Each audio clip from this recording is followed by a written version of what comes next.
Hi guys, അപ്പോൾ പുതിയൊരു വീഡിയോയിലേക്ക് എല്ലാവർക്കും സ്വാഗതം. അപ്പോൾ ഇന്ന് നമ്മൾ ഇവിടുത്തെ പാർട്ട് ടൈം ജോബാണ് ചെയ്യാൻ പോകുന്നത്. അപ്പോൾ അതിൻ്റെ വിശേഷങ്ങൾ കാണാം. അപ്പോൾ നമുക്ക് ഫസ്റ്റ് ഓർഡർ അടിച്ചിട്ടുണ്ട്. ഇവിടുത്തെ ഒരു റെസ്റ്റോറൻറ്റിൽ നിന്നാണ്. അപ്പോൾ നേരെ നമുക്ക് അവിടെ പോയിട്ട് കൊറിയർ എടുത്ത് കസ്റ്റമറിൻ്റെ കൈ കൊണ്ട് കൊടുക്കാം.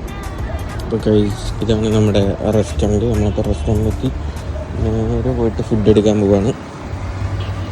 അപ്പോൾ ഗൈസ്, ഫുഡ് കിട്ടിയിട്ടുണ്ട്. അപ്പോൾ നേരെ നമുക്കിനി ഇതുകൊണ്ട് കസ്റ്റമേഴ്സിന്. അപ്പോൾ ഗൈസ്, നമ്മൾ ഓർഡർ പിക്കപ്പ് ചെയ്തിട്ടുണ്ട്. അപ്പം ഏകദേശം 7 മിനിറ്റ് നമുക്ക് സമയമുണ്ട് അപ്പം കസ്റ്റമർക്ക് എത്തിക്കാൻ. നമുക്ക് എത്ര കിലോമീറ്റർ ഉണ്ടെന്ന് നോക്കാം.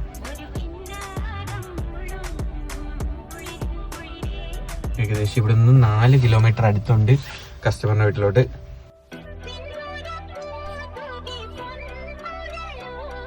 അപ്പം ഗായ്സ്, നമ്മൾ ഓർഡറിലാണ്. ഇപ്പം ഞാൻ ഒരു ഓർഡർ കൊണ്ട് കൊടുത്തു. പക്ഷേ ഇപ്പോഴെന്ന് പറഞ്ഞു കഴിഞ്ഞാൽ നിങ്ങൾക്ക് കാണാൻ പറ്റുമെന്ന് തോന്നുന്നു. കണ്ടു, ഓർഡർ വളരെ കുറവ്. ഇത് മഞ്ഞ കാണിച്ചു കഴിഞ്ഞാൽ വളരെ ഓർഡർ കുറവാണ്. ഏകദേശം വൈകിട്ട് 5 മണി 6 മണിയൊക്കെ ആകുമ്പോഴത്തേക്കും ഓർഡർ കൂടും. അപ്പം ആ ടൈമിലാണ് നല്ല രീതിയിൽ ഓർഡർ അടിക്കുക. അപ്പം നമുക്ക് നോക്കാം.